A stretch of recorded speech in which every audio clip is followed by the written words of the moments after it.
Ok, quiero dar un pequeño repaso, en primer lugar, de lo que era el criterio de la segunda derivada para máximos y mínimos locales. Hablamos un poco sobre este criterio con ah, algunos de uno de los paralelos, con el otro hablamos menos que hablamos, Thank you. hablamos con el otro. ¿Sí? Y entonces vamos a dar un pequeño repaso sobre esto rápidamente para irnos de una vez al criterio de la segunda derivada para funciones convexas, funciones cóncavas y también para puntos de inflexión. Vamos a hablar sobre puntos de inflexión. Eso va a terminar con el tema que nos compete a nosotros con respecto a lo que son las derivadas o las aplicaciones de las derivadas. Y bueno, nos vamos a dedicar después, en la siguiente clase, a graficar algunas funciones con toda la información que hemos podido recopilar gracias a la primera y segunda derivada y también a otras herramientas que hemos desarrollado en el camino. Pero también vamos a ver cómo se resuelven algunos problemas que se conocen como problemas de optimización. Básicamente la idea en esos temas no es más que usar la herramienta de la derivada para describir un problema en el que yo puedo decir dónde se alcanza un máximo y un mínimo o un mínimo eh, bajo las condiciones de restricción que me dan. Pero bueno, en principio terminemos con esta parte y después vamos a hablar de eso en su momento. Acá eh, tenemos el criterio de la segunda derivada que va a consistir esencialmente en ver el signo de la segunda derivada para establecer si un punto crítico en donde la derivada es cero es máximo o mínimo local. Que recuerden que un punto crítico es un punto en donde la derivada vale cero o un punto en donde la derivada no existe. Por eso comento eso de que el criterio de la segunda derivada sirve para ese caso. Bien, tenemos acá el concepto del límite. La razón por la que está este recordatorio acá es porque estos conceptos y algunos de los resultados que ya tenemos nos ayudan a demostrar el criterio de la segunda derivada para máximos y mínimos locales. ¿Okay? Tenemos el concepto de límite, el concepto de derivada, el concepto y los conceptos de máximos y mínimos locales. Eh, También tenemos el teorema de Fermat, aquel que establece que para que un punto sea extremo local, es decir, máximo o mínimo local, este punto tiene que ser un punto crítico, que es la definición 2. Y el teorema de Fermat daba a cerca están trabajando y bueno, se va a oír un poco de ruido. Okay. Bien, también tenemos el criterio de la primera derivada para máximos y mínimos locales, para extremos locales, que establece esencialmente si uno tiene una función derivable en un entorno de un punto, ese punto, el punto C, un punto crítico de la función, donde la función además es continua. Entonces, si resulta que a la izquierda del punto C la derivada es positiva y a la derecha la derivada es negativa, tenemos máximo local. Si es al revés, tenemos mínimo local, y si no cambia de signo la derivada, entonces no es ninguno de los dos. Eso ya lo habíamos visto. Y también no se escucha bien, dice. ¿Se escuchan bien ahora?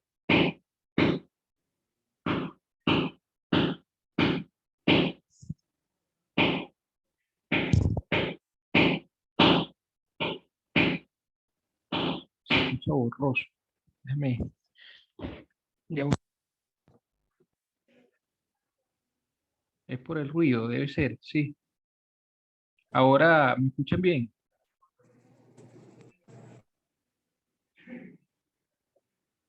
Sí, ok. Bien, ya. Denme un minuto, sí, y vuelvo enseguida.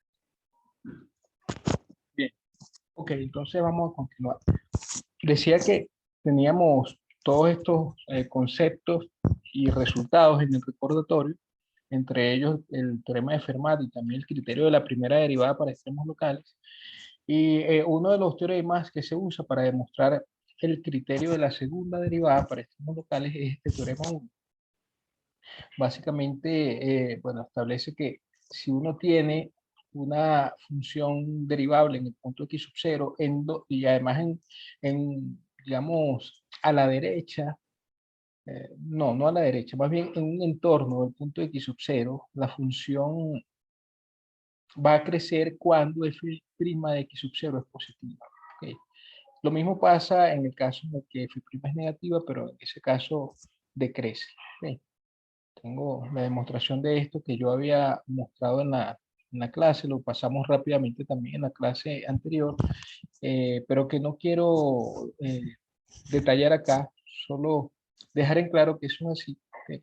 Y el criterio de la segunda derivada para extremos locales establece esencialmente que cuando la función tiene un punto crítico en C, un punto crítico de esta forma, un punto crítico en donde la derivada se anula, entonces, y además la segunda derivada en ese punto existe, cuando la segunda derivada en ese punto es positiva, en punto mínimo local y en caso contrario, un máximo local. Bueno, en caso contrario no, cuando f segunda de c es negativo es un máximo local. Digo aquí que en caso contrario no, porque el caso contrario a esto es menor o igual que cero. En realidad lo que tenemos aquí es menor estricto que cero. El caso en el que la segunda derivada es cero, no podemos decir nada, no hay ninguna conclusión a partir de este criterio. Sin embargo, yo comenté en la clase que uno podría irse al criterio de la primera derivada para ver qué es lo que pasa en ese caso. ¿Ok? Entonces, bueno, también la demostración la paso rápidamente, no quiero detallar demasiado en eso, pero quienes estén interesados en verla, en pensar en ella y si tienen dudas preguntar, pues lo pueden hacer. ¿Ok?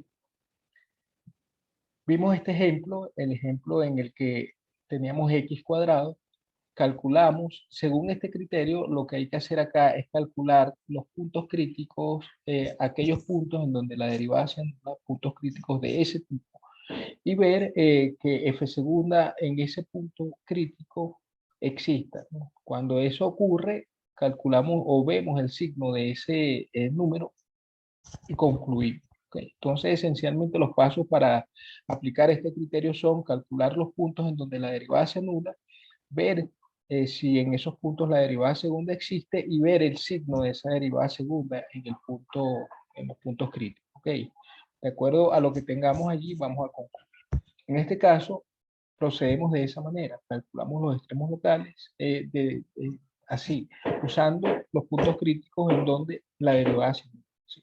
En este caso, no hay ningún tipo de problema con respecto a la existencia de la derivada segunda, porque eso es derivable en todo punto y derivable dos veces, tres veces, en todos los órdenes es derivable. ¿Okay?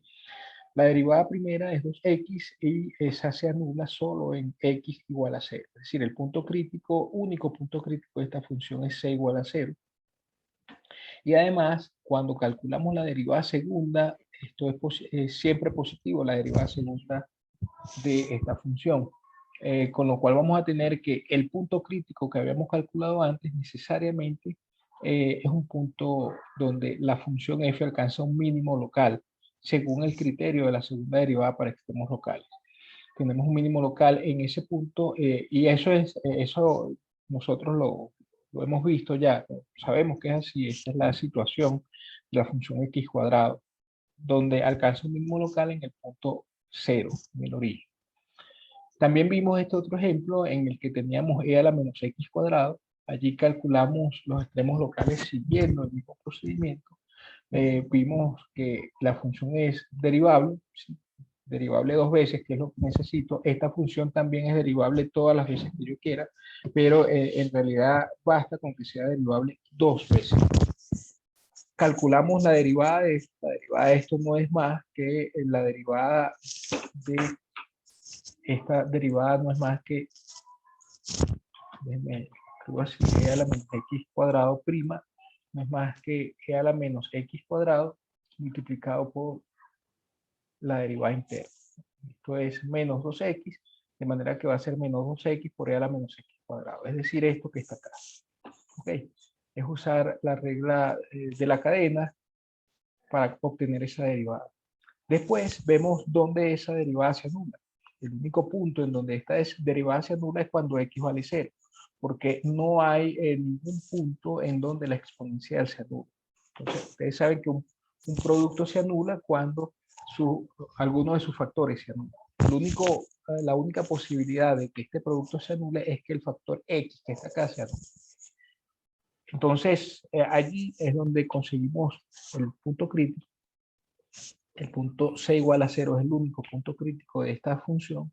Y en la derivada segunda de esto va a ser esta expresión, sencillamente porque cuando calculamos esta derivada, la derivada de la derivada primera, al cuadrado, esto no es más que menos 2x prima por la exponencial más menos 2x sin derivar por la exponencial derivada. Okay. Esto que está acá, pues es menos 2, y esto que está acá es esto mismo que tenemos arriba, es menos 2x por e a la menos x cuadrada. De manera que cuando usted multiplica va a tener menos 2e a la menos x cuadrado, y aquí va a tener más, sí, porque este menos con este menos va a ser más, 4x cuadrado, 2 por 2, 4, y x por x cuadrado por la exponencial, e a la menos x cuadrado. Y es precisamente lo que hemos dicho que tenemos ahí arriba. Entonces, esta es la derivada segunda que tiene que evaluarse en el punto crítico que calculamos en el paso anterior para ver qué signo tiene este punto crítico. Es la derivada segunda del punto crítico, quise decir. ¿Qué signo tiene la derivada segunda del punto crítico? Esta derivada segunda, al evaluarla en el punto 0, evidentemente es menos 2. Eso quiere decir que en ese punto la función f alcanza un máximo local, porque en ese punto la derivada segunda evaluada en el punto crítico 0 es positiva, es negativa, pero esta es la situación de este caso. Tenemos un máximo local aquí. Fíjense que una cosa que uno podría también hacer acá para, digamos, saber cómo es el comportamiento en términos de la monotonía de la función, es decir, en términos de si crece o decrece, uno podría hacer el estudio de lo que es la derivada primera. Fíjense, cuando usted considera la derivada primera, esta que está acá, esa derivada primera, f' de x, que es menos 2x por e a la menos x cuadrado, va a ser mayor que 0 si solo si x es negativo, porque este producto, esto es mayor que 0. Este que está acá es mayor que 0. De manera que el menos 2x va a ser positivo si es que x es negativo. Y va a ser negativo todo este producto si es que x es positivo. De manera que f va a crecer en el intervalo menos infinito 0 y f va a decrecer en el intervalo 0 infinito. Ese sería el estudio que tendríamos en términos de la monotonía, relacionado con la monotonía de la función. Eso es precisamente lo que aparece en esta gráfica. Dice que acá esta función viene creciendo hasta que llega al 0, en el menos infinito 0, crece. Okay, f crece acá, y después de 0 en adelante comienza a decrecer. Entonces f decrece en 0 infinito. Okay. Ese es un estudio que se puede hacer a partir del criterio de la derivada primera para funciones monótonas, ¿no? Ese que vimos nosotros hace algunas clases. Entonces, efectivamente, si uno piensa en términos del criterio de la primera derivada ahora para máximos y mínimos locales, está claro que este punto, tal como acabamos de obtener con este criterio, el punto 0 es un máximo local, porque a la izquierda de ese punto la función crece y a la derecha decrece. De manera que la información que acabamos de obtener a partir del criterio de la segunda derivada es una información que también pudimos obtener con el criterio de la primera derivada. Y además, esa información tiene que ser la misma, ¿no? Debe ser consistente la información, porque si con un criterio me da una cosa y con otro criterio me da otra, entonces hay algún error en alguno de los dos estudios que hice. En este caso, tenemos la misma información usando ambos criterios. ¿Okay? Este ejemplo también se procede de la misma forma, lo vimos. Teníamos esta función, la función f de x igual a este polinomio de grado 4. Su derivada es este polinomio de grado 3, que se puede factorizar así, y a su vez esto de esta manera.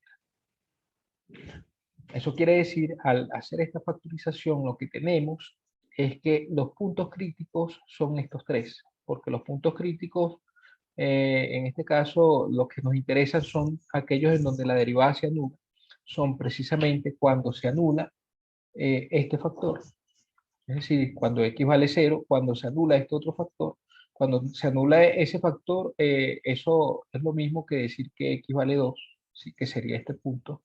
Este punto es cuando se anula x, y este punto, cuando x más 1 vale 0, es x igual menos 1. Sería este otro. Entonces, esa factorización nos permite decir cuáles son los puntos en donde la derivada se anula. Aquellos en donde cada estos factores se anulan. ¿Okay? Tenemos entonces esos tres puntos críticos en los cuales vamos a hacer el estudio de evaluar la segunda derivada en esos puntos críticos. Para hacer ese estudio necesitamos calcular f segunda, es lo que hacemos acá abajo. Esa f segunda proviene de derivar esto, fíjense que va a ser 12 por 3x cuadrado, eso es 36x cuadrado. 12 por 2x, que es 24, con este menos a menos 24x, y la derivada de esto es menos 24. ¿No? Acá lo que tenemos que hacer es evaluar esa derivada segunda en los puntos. Cuando la evalúo en menos 1, noten que eso da 36, que es positiva, es un número positivo este derivada segunda de f en menos 1, con lo cual ese punto va a ser un máximo, pero un mínimo local.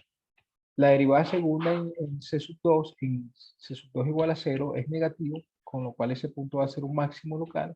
Y en el caso de C sub 3 tenemos otra vez positivo, que implica que será esto un mínimo local. Y esa es la conclusión que tenemos acá. C sub 1 es un mínimo local, C sub 2 es un máximo local y C sub 3 es un mínimo local. Y esta es la gráfica de la función. ¿Okay? Este mismo ejemplo lo habíamos visto antes cuando estábamos usando el criterio de la primera derivada, y esa misma información fue la que conseguimos usando ese criterio. Pero además conseguimos la información cuando estábamos viendo el signo de la primera derivada, conseguimos la información de que hasta el punto menos 1, desde menos infinito a menos 1 decrecía, después crecía hasta 0, decrecía hasta 2 y volvía a crecer. ¿Sí? Esa es una información que antes ya habíamos visto. Entonces, es consistente lo que estamos consiguiendo acá con lo que ya habíamos visto en las clases anteriores con los otros criterios. Okay. Este otro ejemplo es similar, es calcular la derivada. Calculamos acá la derivada, esa derivada se puede factorizar de esta manera. Okay. Y resulta que tenemos estos tres puntos críticos, los puntos en donde esa derivada se anula. ¿Ok? Esos puntos son aquellos en donde, se tiene que esto es 0, es decir, donde este factor es 0, x más 2 igual a 0 significa que x igual a menos 2, ese da el primer punto crítico, x menos 1 igual a 0 significa que x igual a 1, lo que dice que este es el segundo punto crítico, y finalmente x igual a 3. Esos son los tres puntos críticos.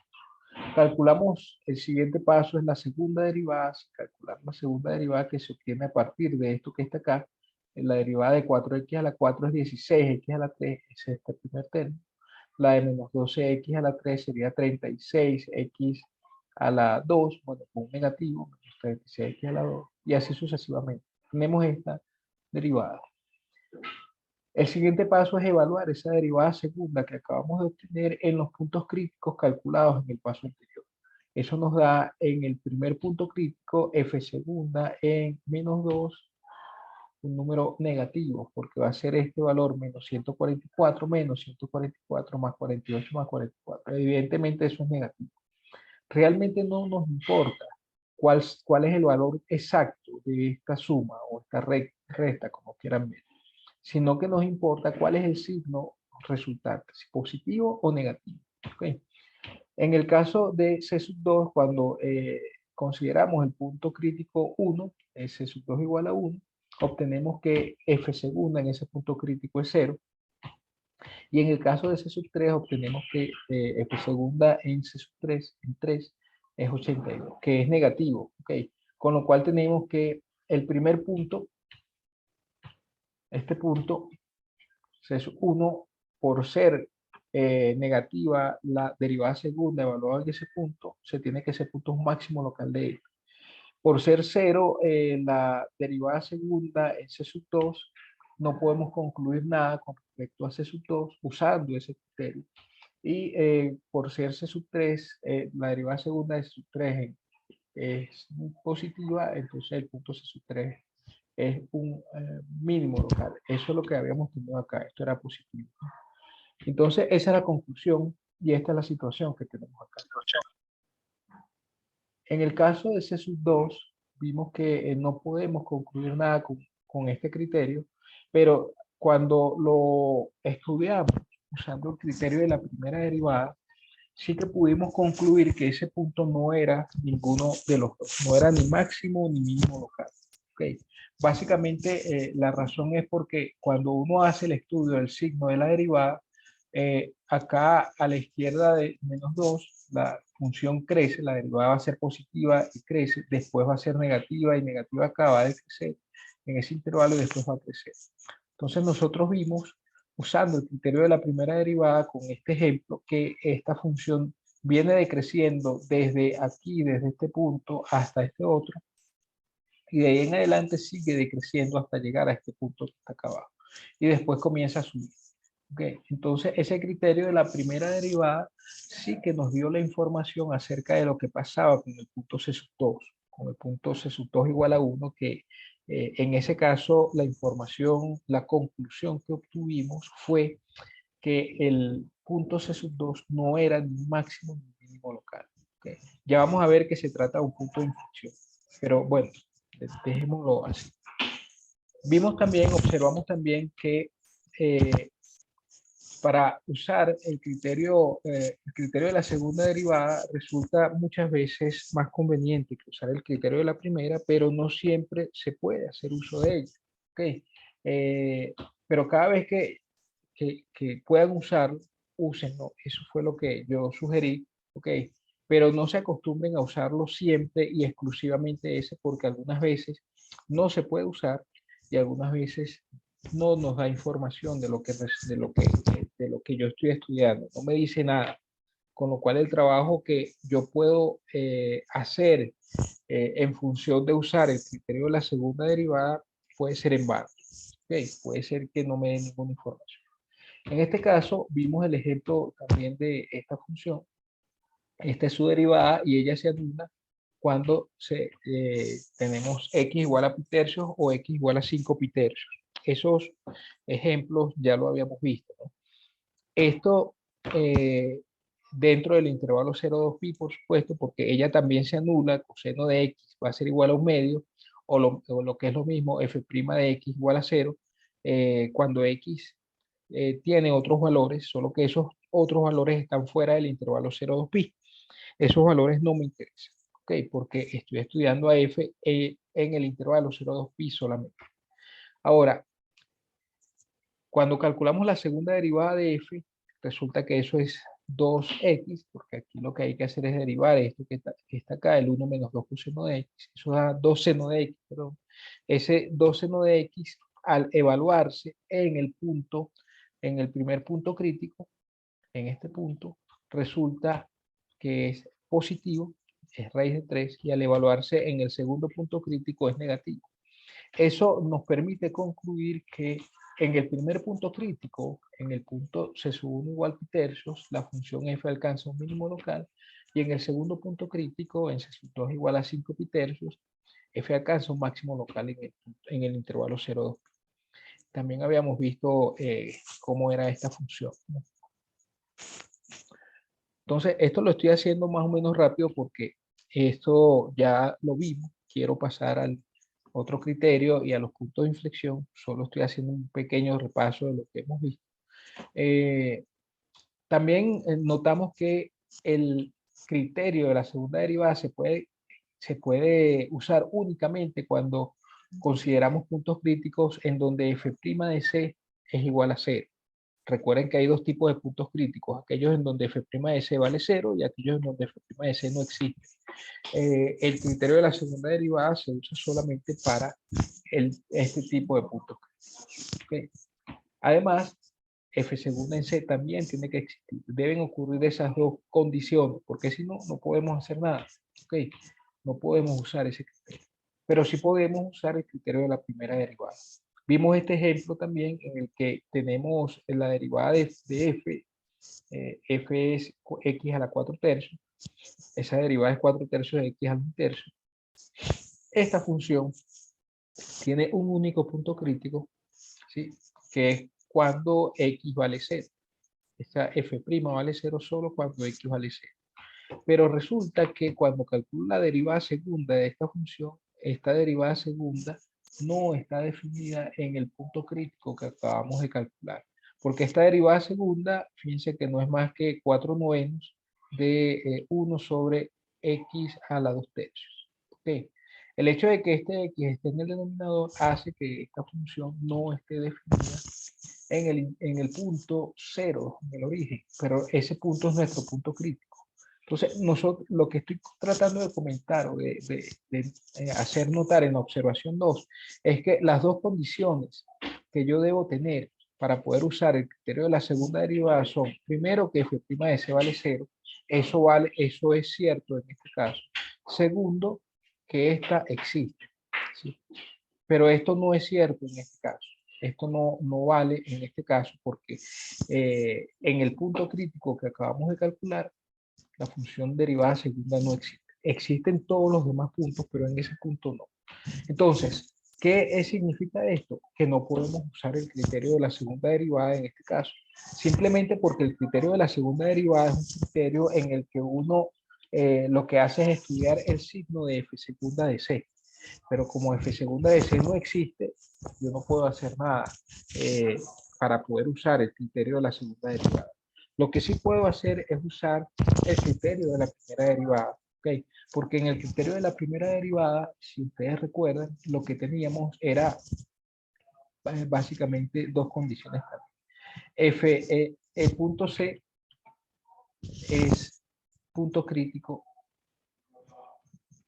de F. C es continuo. Perdón, F es continua en C. Eso es lo que dice ese. Y si teníamos eso, y además el signo de la derivada a la izquierda y a la derecha cambiaba de signo o no cambiaba de signo, lo que sea que ocurriera, teníamos una conclusión con ese criterio de la primera derivada. ¿Okay? Ese criterio nos dice que, bueno, acá tenemos continuidad en cero, en el punto cero, nuestro punto crítico, derivabilidad en una vecindad del punto con la excepción de C. Ok, y tenemos además, fíjense cómo es la derivada primera. La derivada primera es esta. Okay, esa derivada primera va a ser, por supuesto, positiva si solo si x es positiva. O sea, va a ser positiva cuando esta raíz cúbica de x sea positiva y eso pasa cuando x es positivo. Y es negativa en el otro caso. De tal manera que tenemos esta situación. Es negativa para x negativo y positiva para x positivo. Eso nos dice, debido al criterio de la primera derivada para máximos y mínimos locales, que C sub 0, C igual 0 es un mínimo local de. Okay. Entonces, en este caso, no pudimos hacer uso del criterio de la segunda derivada porque f segunda en C no existe. Okay. Pero, gracias al hecho de que f' de C vale 0, es decir, C es un punto crítico, y f es continua, en ese punto sí podemos hacer un estudio de la naturaleza del punto crítico usando el criterio de la primera derivada. ¿Okay? Entonces, este ejemplo muestra que el criterio de la primera derivada, de la segunda derivada, pero a veces no se puede usar cuando el criterio de la primera derivada sí. El ejemplo anterior, en donde no pudimos concluir, en este ejemplo 5, no, perdón, el ejemplo 4 mostró que algunas veces, a pesar de que sí se puede usar el criterio de la segunda derivada, no nos ofrece ninguna información acerca de lo que pasa con algunos puntos críticos, algunos puntos críticos, como lo que ocurre con este punto C2. De manera que el hecho de poder usar el criterio de la segunda derivada no significa que éste me vaya a dar alguna información útil acerca de la naturaleza del punto crítico que estoy estudiando. En cambio, ese mismo ejemplo sí que nos mostró que pudimos decir algo, concluir algo usando el criterio de la primera derivada. ¿Okay? Bueno, eso solo para dejar en claro que a veces el criterio de la segunda derivada no es, a pesar de que a mí me guste mucho usar ese criterio porque resulta más sencillo usarlo, no es infalible. No siempre lo puedo usar y cuando lo pueda usar no necesariamente me va a dar una información concluyente. ¿Okay? Entonces, resulta que además el criterio de la segunda derivada es más restrictivo que el criterio de la primera derivada porque este criterio exige que la función sea dos veces derivable en el punto C. ¿Okay? En cambio, el criterio de la primera derivada solo pide que el punto C sea un punto crítico en donde la función es continua. ¿Okay? De manera que tenemos menos casos en los que podemos hacer uso del criterio de la segunda derivada, porque allí estoy siendo más restrictivo, estoy pidiendo más cosas. ¿Okay? Bien, como observación 4, tenemos que si f segunda de c es igual a 0, no podemos concluir nada acerca de la naturaleza del punto crítico que estoy estudiando, el punto C. Ok, eso fue lo que pasó en el ejemplo 4, pero también tenemos esta situación del ejemplo 7 en la que tenemos que f segunda de c es igual a 0 para tres funciones distintas, para estas tres funciones. Y en cada caso, la situación con respecto a la naturaleza del punto crítico es distinta. Fíjense, si tenemos x, f igual a x cubo, g igual a x a la 4 y h igual a menos x a la 4, la primera derivada de estas funciones son respectivamente 3x cuadrado, 4x al cubo y menos 4x al cubo. Tenemos estas tres derivadas. Esas funciones, esas derivadas, se anulan evidentemente únicamente cuando el punto x que considero es 0. Esto va a ser 0 si, solo si x vale 0. Este va a ser 0 si, solo si x vale 0. Y lo mismo pasa acá. De manera que c igual a 0 es el único punto crítico de las tres, de las funciones f, g y h. Un punto crítico en común. Pero además, la derivada segunda de f, g y h es respectivamente la de f, es la derivada de 3x cuadrado, sería 6x, la de g, la derivada de segunda de g es la derivada primera de g', 12x cuadrado, y la derivada segunda de h es menos 12x cuadrado. Fíjense que eso significa que cuando usted toma cualquiera de estas expresiones, f segunda, g segunda o h segunda, y las evalúa en 0, eso va a dar 0 en los tres casos. Entonces vamos a tener que la derivada segunda en el punto crítico es 0, tanto para f como para g como para h. Yo no puedo concluir nada a partir del hecho de que estas derivadas segundas evaluadas en ese punto sean 0. No puedo concluir nada porque fíjense que en el primer caso, si usted usa el criterio de la primera derivada, puede concluir que en el primer caso, c igual a 0 no es el máximo mínimo local de f. F recuerden que era x al cubo. C igual a 0 no es, pero es un mínimo local de g, y c igual a 0 es un máximo local de h. Es decir, el hecho de que f segunda de c sea 0 no me permite concluir nada, ¿okay?, acerca de la naturaleza del punto crítico C, porque dependiendo de cómo sea la función, puede ser que este punto sea un máximo o un mínimo o ninguno de los dos. Entonces, yo no puedo concluir nada porque se puede presentar cualquier situación. ¿Ok? Entonces, este es el ejemplo que estábamos estudiando. La función x, la negra, la que esté negra aquí, es la función x al cubo. ¿Sí? Esta función tiene un punto que no es ni máximo ni mínimo en el cero. En la función g que está en roja el cero es un mínimo local, y para la función h que está en azul el cero es un máximo local. De manera que no podemos concluir nada acerca de la naturaleza del punto crítico que estoy estudiando cuando la derivada segunda evaluada en ese punto es cero. Eso es importante porque eh, esto nos muestra que a pesar de que el criterio de la segunda derivada, cuando puede aplicarse, es más sencillo de aplicar, algunas veces ocurre que la conclusión que yo tengo usando ese criterio es ninguna. No tengo ninguna conclusión realmente. No puedo decir nada. De manera que este criterio no es infalible. Ocurren casos en donde, como estos, en donde no puedo concluir nada y tengo que recurrir a las otras herramientas que hemos desarrollado, al criterio de la primera derivada específicamente. ¿Ok? Estos son los ejemplos que tenemos en ese caso. Y permítanme pasar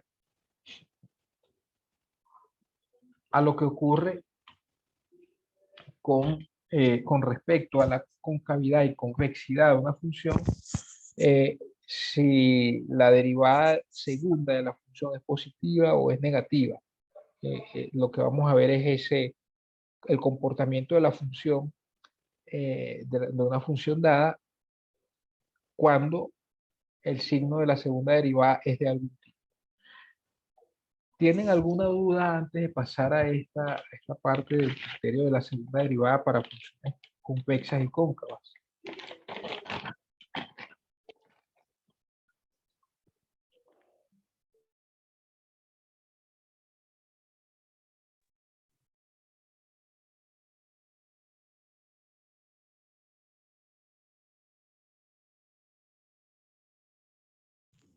Bueno, vamos entonces con esta parte. Aquí primero lo que hacemos, este criterio es muy parecido a la primera derivada para ver si una función crecía o decrecía, solo que ahora, en lugar de hacer el estudio con la primera derivada, vamos a hacer el estudio con la segunda derivada, y además la información que vamos a obtener no es con respecto al crecimiento o decrecimiento de la función, sino con respecto a la convexidad y concavidad de la función. Veamos.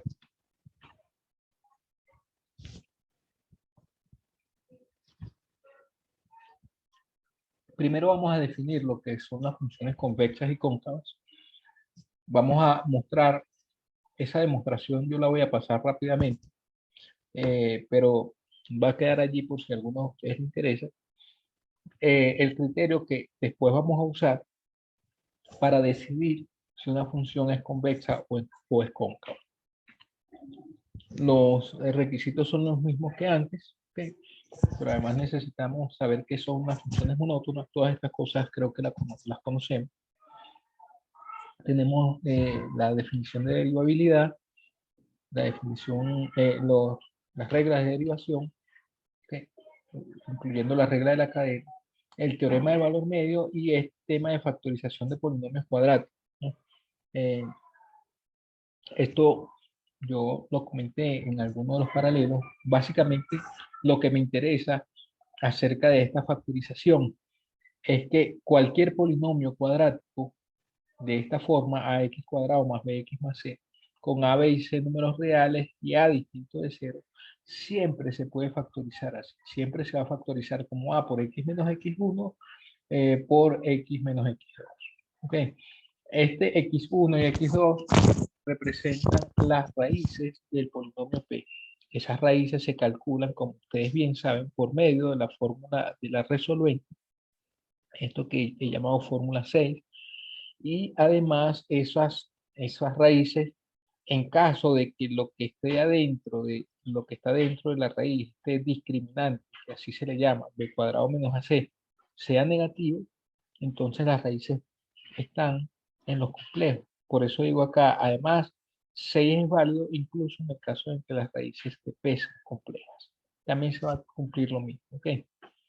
Pero lo que me interesa es eso. En verdad, en el desarrollo de los ejercicios como tal no lo vamos a ver, pero en la demostración del teorema sí que se ve, pero como lo vamos a pasar rápidamente, no vamos a enfocar demasiado en eso. Bien, la idea de una función convexa es muy sencilla. Es simplemente pensar en que la gráfica de la función está siempre por encima de la recta tangente a la gráfica f en el punto AF de A. Permítame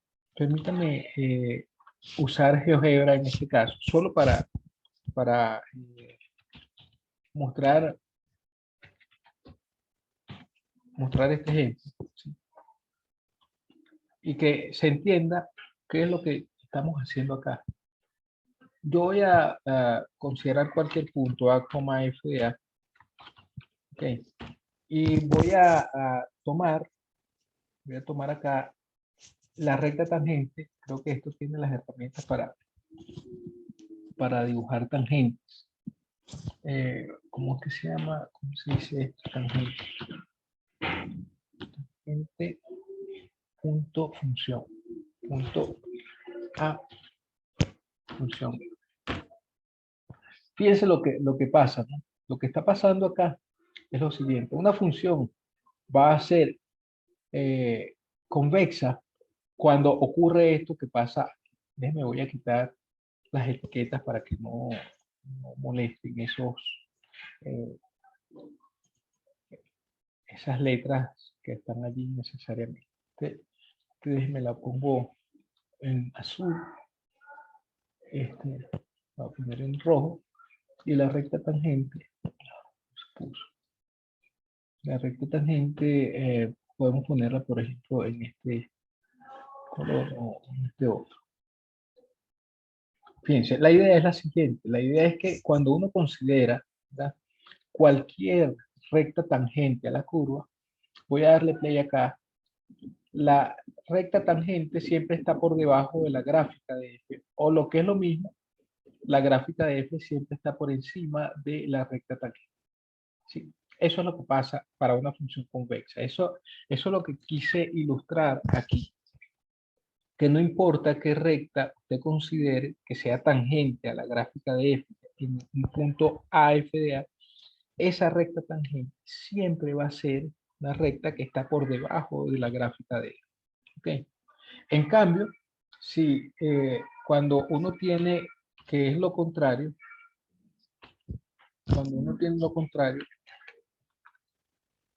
o sea, que yo tuviese menos x cuadrado, por ejemplo, entonces fíjense, la situación es al revés. La situación sería que la recta tangente, en cambio, siempre está por encima de la gráfica de f. ¿Ok? En ese caso, uno dice que la función es cóncava. Pero puede pasar también que uno tenga esta situación. Déjenme poner así. Voy a poner x cubo más x cuadrado menos x. Perdón. No era así. X más 1. Fíjense este caso. Vamos a ponerlo aquí entre menos 3 y aquí hasta 3. Okay.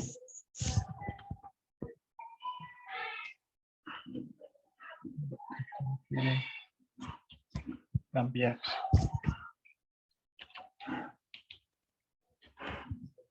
Bueno, no quiere cambiar. Vamos a dejarlo así.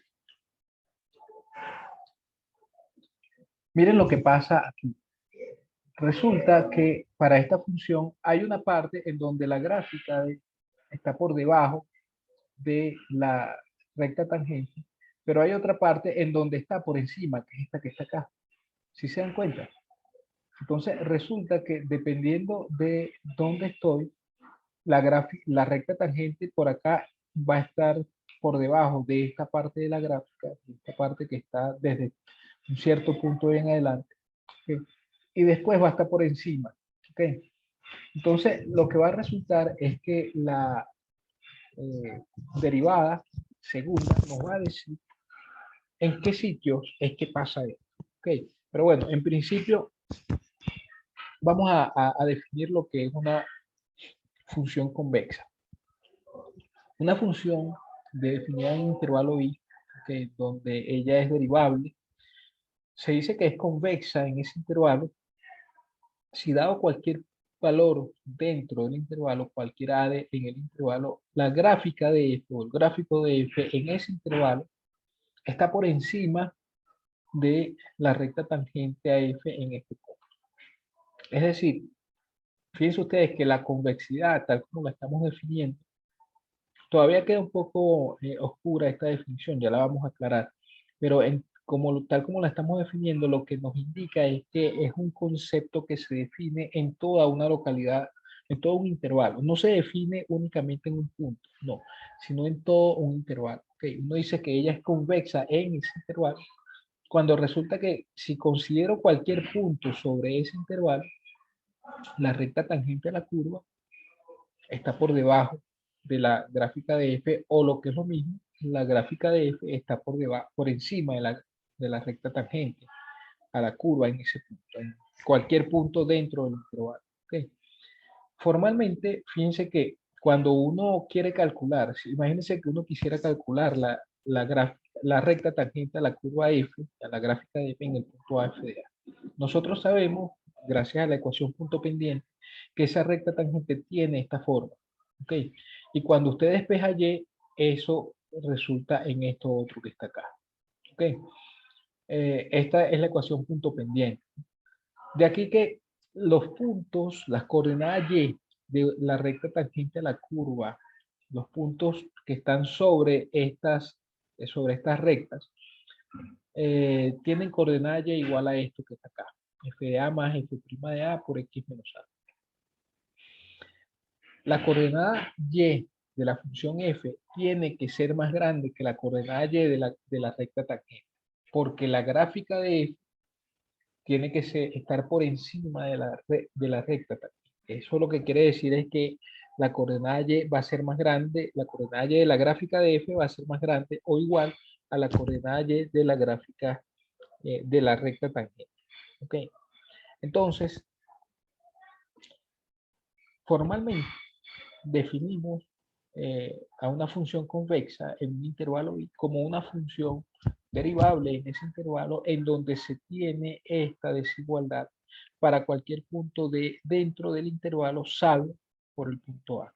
En el punto A no se va a tener la desigualdad, sino que se va a tener la igualdad. ¿Ok?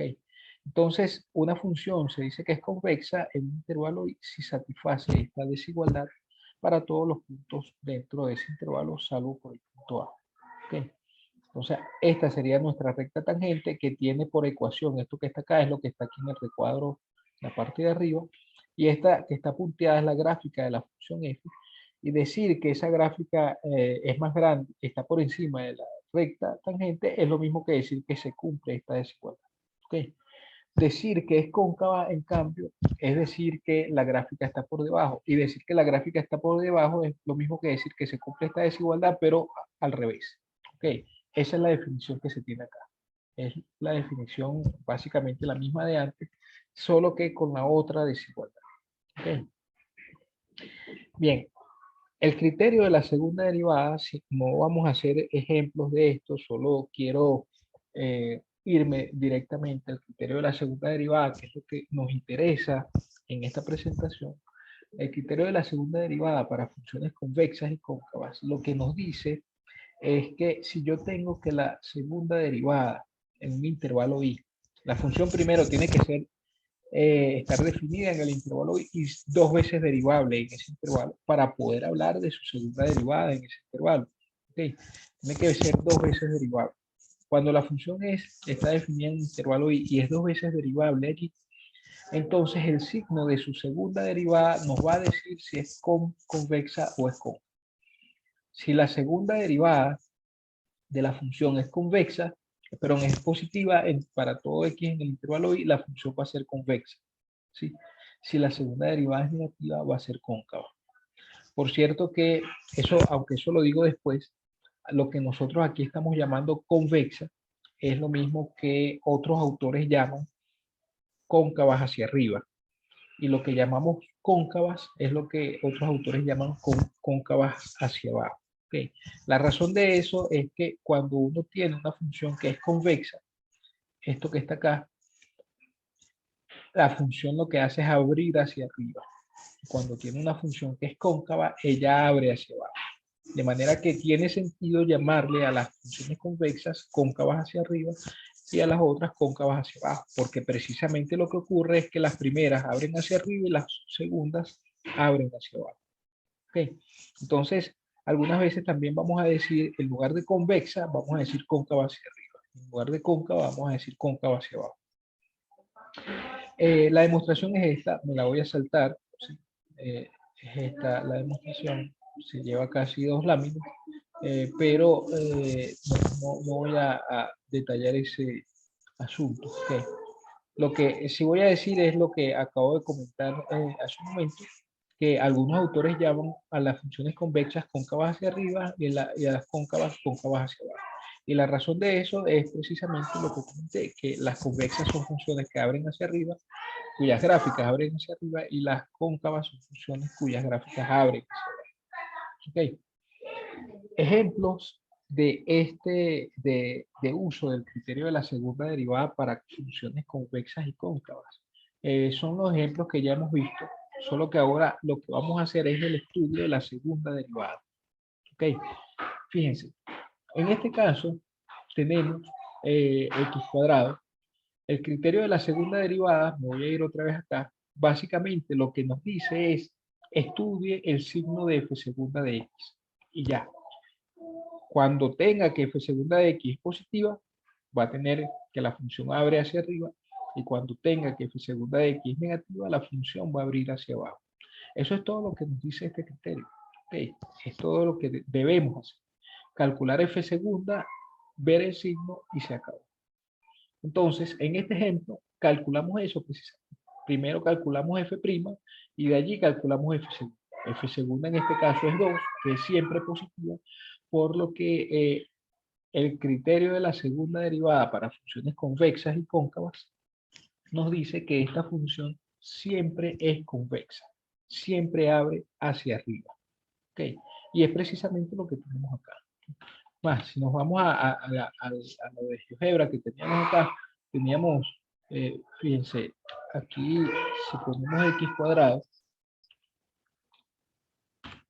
esa era la situación.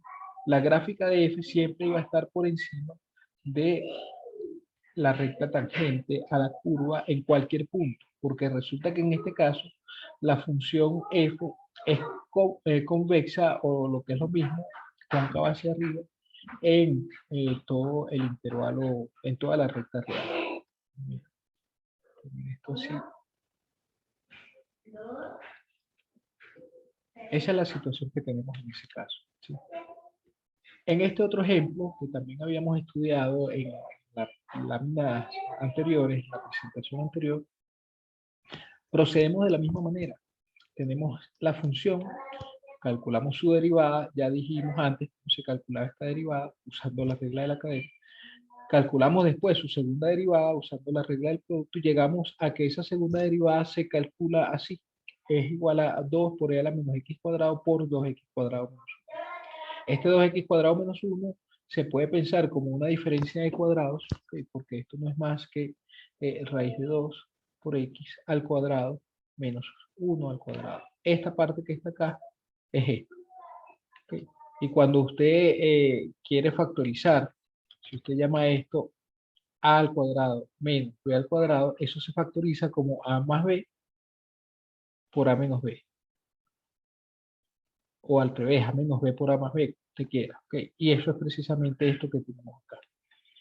Bien, ¿por qué hacemos esta factorización en la segunda derivada? Bueno, porque tal como habíamos comentado, tal como habíamos procedido con el estudio de la monotonía de la función usando la primera derivada, si ustedes recuerdan que era lo que hacíamos allí lo que hacíamos era calcular la primera derivada y para estudiar su signo veíamos si podíamos factorizar f', ¿ok? Porque eso nos iba a ayudar después en el estudio de los signos usando una tabla de signos. Exactamente lo mismo debemos hacer acá, solo que con f segunda. Si tenemos f segunda y es posible factorizarla, lo hacemos. ¿Okay? Vamos a hacer esa factorización para poder estudiar los signos mediante una tabla de signos. ¿Okay? Entonces acá lo que hay que hacer es ver qué factores afectan este signo para ver el estudio, para hacer el estudio de los signos. Los factores que afectan el signo son solamente este y este, porque el 2 no afecta el signo, es positivo, la exponencial tampoco afecta el signo porque también es positivo. De manera que los únicos dos factores que afectan el signo son este y este. Ahora bien, si usted coloca, si usted estudia el signo de cada uno de esos factores por separado, entonces tiene lo siguiente, raíz de 2 multiplicado por x menos 1 es mayor que 0, sí, solo sí, ¿qué cosa? Sí, solo si x es mayor que 1 sobre raíz de 2. ¿Ok? Es decir, que a la derecha de raíz de 2, si usted se ubica ahora aquí en raíz de 2, en este punto es 0, a la derecha de raíz de 2 es positivo y a la izquierda es negativo. ¿Ok? De la misma forma, esto es para estudiar el signo de este primer factor. De la misma forma, puede hacer el estudio del segundo factor, el signo del segundo factor. Esto va a ser positivo si solo si, ¿qué cosa? X es mayor que menos 1 sobre raíz de 2. Entonces se ubica en este punto, el menos 1 sobre raíz de 2, que evidentemente está a la izquierda de este que escribimos antes. Ve que en este punto, a la derecha de ese punto, este factor es positivo y a la izquierda es negativo. Y una vez que tiene esos signos, multiplica, ¿sí? Menos por menos da más, menos por más da menos y más por más da más. De manera que tiene estos signos.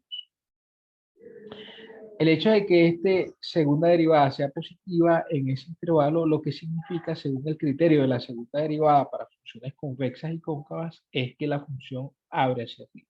Esa es la conclusión que tenemos aquí. Que sea negativa, esta derivada segunda es que la función abre hacia abajo. Y otra vez positiva, la función abre hacia arriba. ¿Ok? De tal manera que la situación que tenemos es que en el punto, en el intervalo que va desde menos infinito hasta este valor, hasta 1 sobre raíz de 2, esta función abre hacia arriba.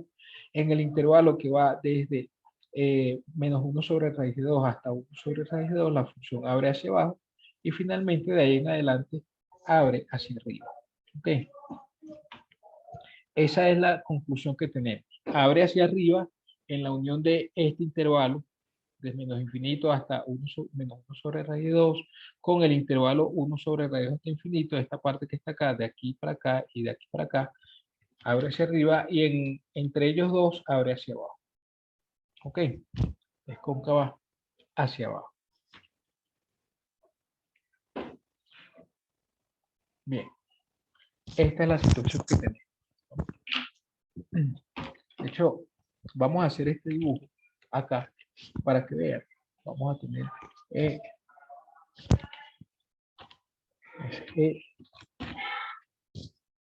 a la menos X cuadrado. Es esta función que está aquí. Y fíjense lo que vamos a hacer. Vamos a dibujar los puntos que acabamos de conseguir. Esos puntos menos 1 sobre raíz de 2, 1 sobre raíz de 2. Vamos a ver si eso me deja escribir acá. No quiere dejar escribir. Ok. El punto sería menos 1 entre raíz de 2 coma f en ese punto.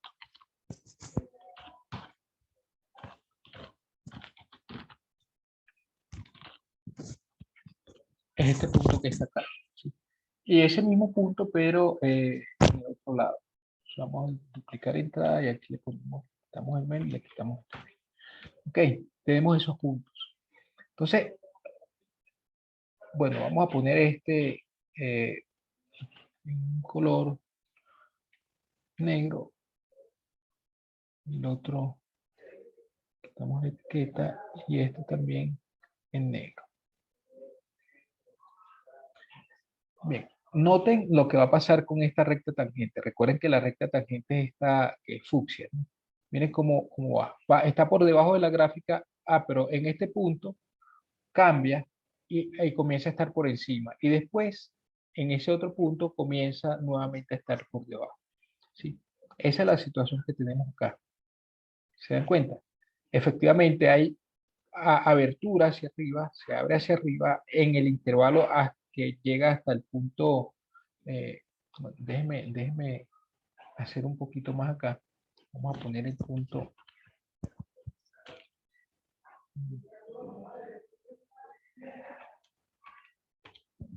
Este punto.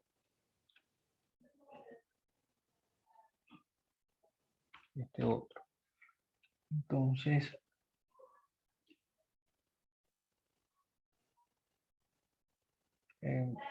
vamos a dibujar un segmento acá. Este segmento. Este otro segmento. ¿Ve?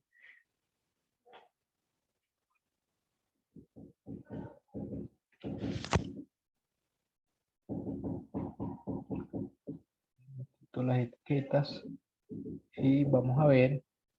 Además quiero poner esto de otra forma, ¿sí?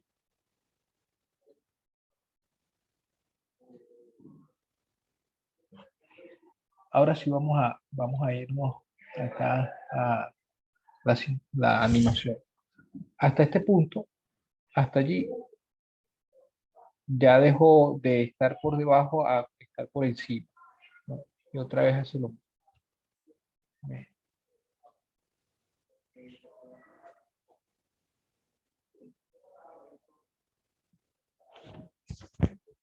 Sí queda claro lo que está pasando. Entonces, fíjense que efectivamente tenemos una función que es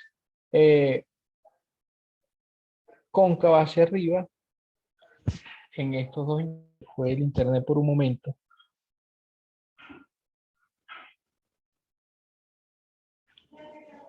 ¿Sí me están escuchando? ¿Sí se oye? Se fue el internet por un momento, disculpe.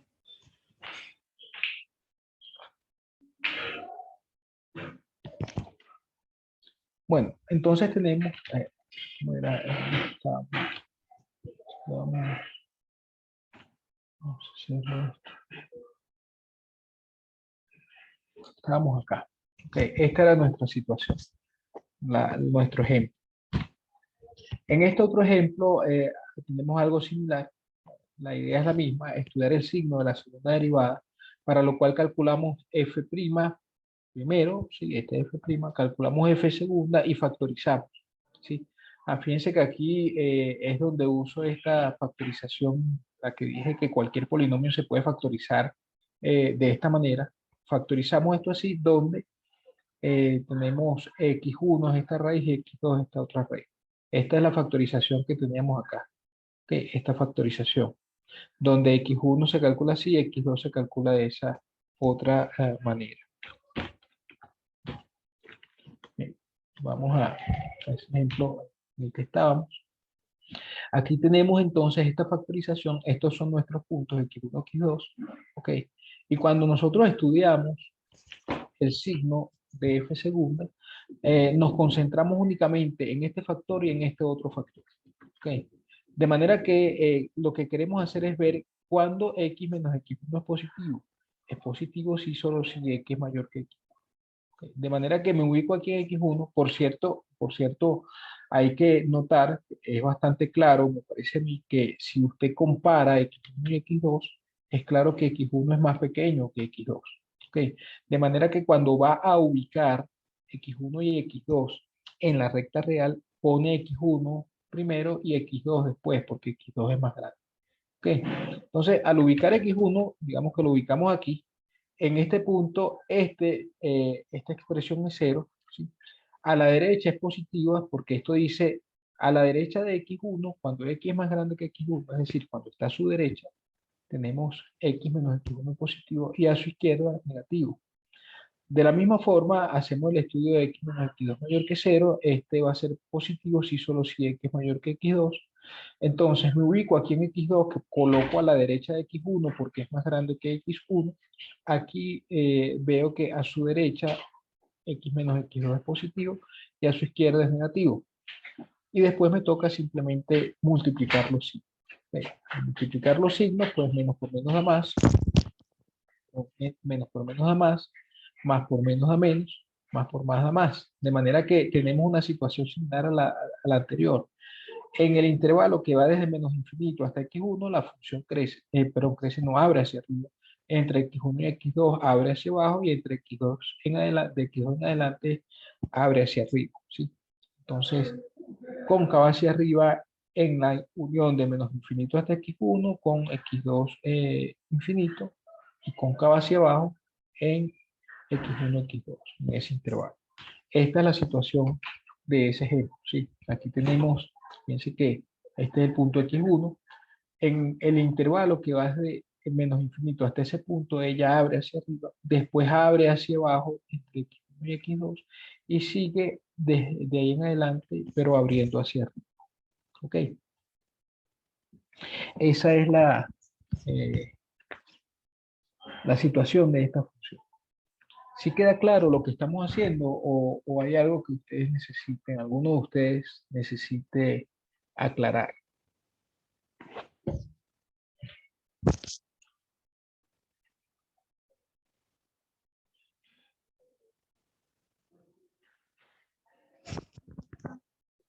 Bueno, voy a continuar entonces. El procedimiento es muy sencillo realmente. Vamos a ver este otro ejemplo. El procedimiento es tomar la primera derivada, en este caso tenemos esta función y derivamos usando regla del producto. La regla del producto y regla de la cadena, en caso de que sea necesario también se usa. Pero bueno, aquí la derivada da esto, ¿sí? Usando regla del producto, es decir, f' se calcula así, ¿ok? Y al aplicar nuevamente la derivada usando otra vez regla del producto, llegamos a esta expresión. Es una cuenta, ¿no? La regla del producto me dice, derivo el primero y el segundo y el tercero no lo derivo. Después derivo el segundo y el primero y el tercero no lo derivo. Y después derivo el tercero y el primero y el segundo no lo derivo. ¿Qué es lo que está ocurriendo en esta primera línea? Después, lo demás es simplemente desarrollar algebraicamente toda esa expresión. Cuando desarrollamos toda esa expresión, llegamos hasta esta penúltima línea que está acá, y esto es un polinomio cuadrático que se puede factorizar así, ¿sí? Con el 20 aquí afuera, ¿sí? Recuerden que cualquier polinomio cuadrático, eso lo vimos, bueno, déjenme irme a esa igualdad. Cualquier polinomio cuadrático de la forma ax cuadrado más bx más c se puede factorizar de esta manera. ¿Ok? De tal forma, donde las raíces se calculan así, usando la resolvente. De tal forma que en este caso tenemos que este 20x cuadrado menos 56x más 20, fíjense lo que se hace. Esta expresión que está acá, voy a poner esto en otro color. Esto que está acá, ¿cómo se factoriza? Esa parte va a ser 20x cuadrado menos 56x más 20. Va a ser igual según esa factorización a esto. 20 por x menos x1 por x menos x2. Esa va a ser la factorización. Donde x1 y x2, ¿cómo se calculan? x1, 2, x1 se va a calcular como menos b menos la raíz de b cuadrado menos 4ac sobre 2a. ¿Sí? Donde a, este sería a, este sería b y este sería c. Cuando usted sustituye esos valores acá, obtiene este valor de x1. Y x2, cuando es x2, aquí es con un más. Entonces, al sustituir eso, pues, fíjense que la diferencia es precisamente que aquí en lugar de un menos es un más. Cuando tiene X1 ya tiene X2 también. Entonces tengo esos dos valores de X1 y X2. Además, hay que notar que X1 es más pequeño que X2. ¿Ok? Y este X2 es más grande que 1, que -1. Y este también, bueno, ahí ya lo vamos a ubicar. Vamos a ubicarlos ahorita en la recta real. Entonces, tenemos esta factorización. En fin, lo que necesito dejar claro acá es que esta es la factorización que se tiene para f segunda de x. Recuerden ustedes que necesitamos hacer el estudio del signo de f segunda de x, con lo cual es importante cada vez que sea posible hacerlo, factorizar f segunda de x. Eso fue lo que hicimos, factorizar. ¿Ok? Llegamos a la factorización y ahora vamos a hacer el estudio de los signos. El estudio de los signos se hace, me voy a poner esto un poco más grande, se hace así. Tengo esta función, esta expresión, digamos. Miren cómo hay que notar que están ubicados así. ¿Ok? Esos están ubicados así. X1 es más pequeño que X2, pero más grande que -1. Bueno, eso es una cuenta relativamente sencilla eh, de hacer. Voy a borrar esto. Porque, fíjense ustedes, en si usted estudia quién es más grande que quién, aquí tiene tres raíces, tres puntos en donde esto se mueve, ¿sí? X igual -1, X1 y X2. ¿Quién es más grande entre estos? Bueno, el más grande de todos, evidentemente, es X2. ¿Por qué? Bueno, porque si usted tiene 7, déjeme borrar esto, si usted considera esto, 7 más 2 raíz de 6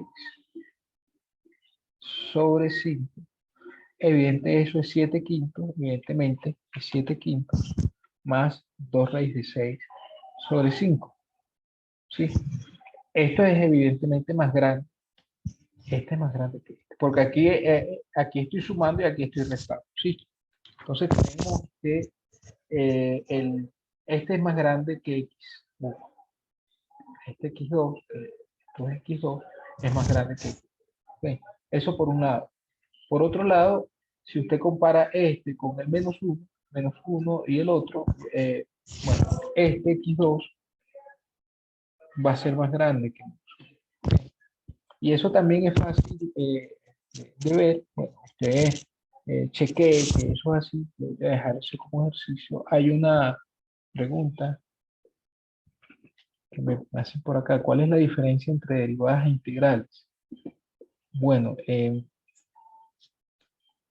la derivación es un proceso, podríamos pensarlo así, como un proceso directo, ¿sí? Y la integración es como un proceso inverso. Ok, podríamos pensarlo de esa forma, pero yo creo que vamos a ver esa diferencia cuando estemos hablando de integrales, que ya falta poco para comenzar con ese tema, ¿sí? Pero posterguemos la respuesta a esa pregunta, la respuesta ampliada, digamos, a esa pregunta hasta el punto en que lleguemos a ver las integrales. ¿Ok? Bueno, acá lo que necesitamos hacer es el estudio del signo de este producto. Ese producto queda afectado, el signo de ese producto queda afectado por el X más 1, por el signo de X más 1, por el signo de X menos X1 y por el signo de X menos X2. Entonces, cuando usted hace el estudio de la tabla de los signos, acá este estudio ubica estos tres puntos así, ¿ok? Y resulta que es fácil ver el estudio de la tabla, con la tabla de signos por lo siguiente. Uno tiene este primer factor, el factor que aparece en la derivada siguiente. Eso es positivo cuando, sí, solo si x mayor que menos. De manera que me ubico aquí en -1 y a la derecha, porque para x mayor que -1 estoy a la derecha de -1, tengo que esto es positivo según lo que tengo acá y a la izquierda es negativo. Para el otro, x menos x1 mayor que 0 va a ser así, mayor que 0 si solo si x mayor que x1. Eso quiere decir que si si me ubico en X1 y voy a la derecha de X1, voy a estar, voy a tener X menos X1 positivo, pero a la izquierda va a ser negativo. Y algo similar va a ocurrir con X menos X2. X menos X2 es mayor que 0 si solo si X es mayor que X2.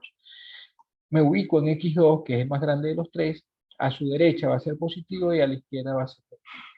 Y el resto no es más que hacer el producto de los signos. Menos por menos. Pero déjeme bajar esto acá. El producto de los signos sería menos por menos por menos, da menos. Después más por menos, da más. Más por menos, da menos. Más por más, da más. Eso significa que en el intervalo que va hasta desde menos infinito hasta el menos 1, ella abre hacia abajo. De menos 1 a x1 abre hacia arriba. De x1 a x2 abre hacia abajo. Y de x2 en adelante abre hacia arriba. Entonces, esta es la situación. En la unión entre el intervalo que va desde menos 1 hasta x1 con el intervalo que va de x2 en adelante, ella abre hacia arriba. Y en la unión del intervalo que va desde menos infinito hasta menos 1, esta parte que está acá, con el intervalo que va desde x1 hasta x2, esta parte que está acá, ella abre hacia abajo. Entonces, esta es nuestra situación. Va abriendo hacia abajo, después abre hacia arriba, después de aquí en adelante comienza a abrir hacia abajo hasta que llegue a este punto y de aquí en adelante abre hacia arriba. Okay. Esa es la situación que tenemos para esta función. Este otro ejemplo es un ejemplo que ya hemos venido estudiando. ¿Sí? Calculamos en este caso f'. F' es 1 menos 2 coseno de f. Fíjense que el procedimiento es el mismo. Calcular f', después f segunda y hacer el estudio del signo f. Eso es lo que hacemos acá. Calculamos f', calculamos f segunda, la derivada de 1 menos 2 coseno de x es 2 seno de x. Y vemos donde la función f segunda es positiva. Bueno, f segunda es positiva si el seno de x es positivo. Ok. Resulta que si usted va al círculo trigonométrico, vamos a hacer el círculo trigonométrico acá. En el círculo trigonométrico, vamos a ver si puedo hacer ese círculo trigonométrico.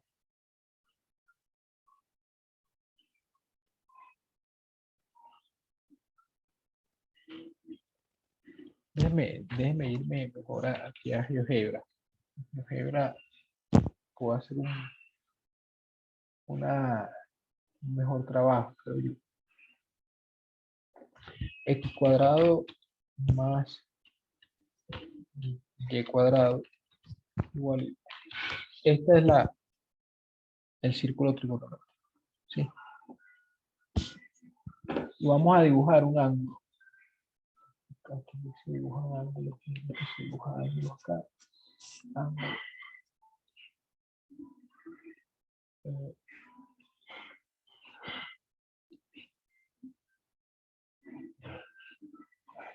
Necesito puntos primero.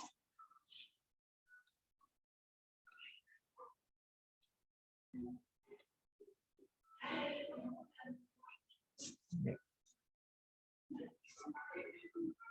Ahora sí voy a dibujar el ángulo. Creo que se dibuja así.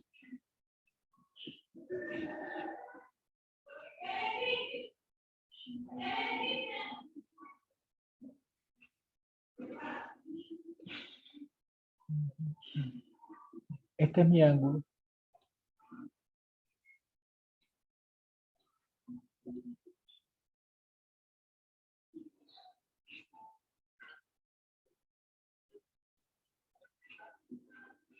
Cuando pero yo necesito más que un ángulo, necesito un sector circular.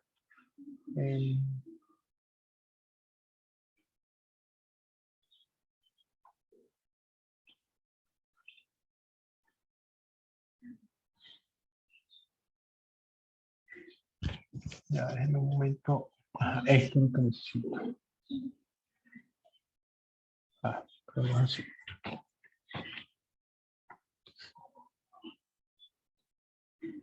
No, no, ¿cómo se dibuja? ¿Cómo se dibuja esto entonces? Sí. No.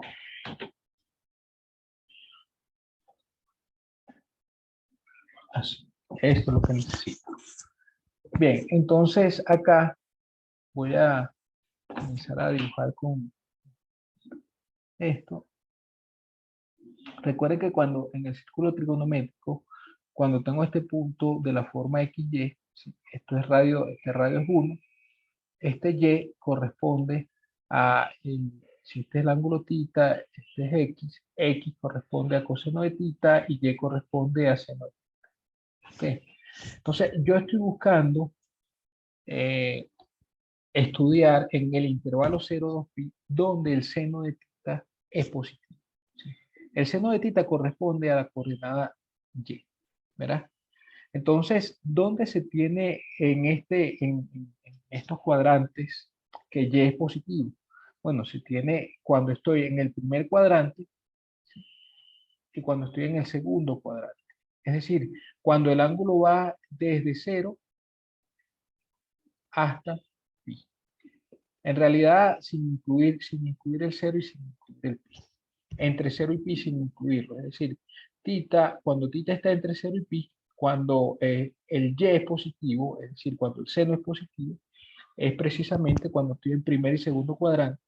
Y allí es cuando el ángulo está entre en el intervalo 0 y 0 pi, pero sin incluir el intervalo, los extremos de ese intervalo.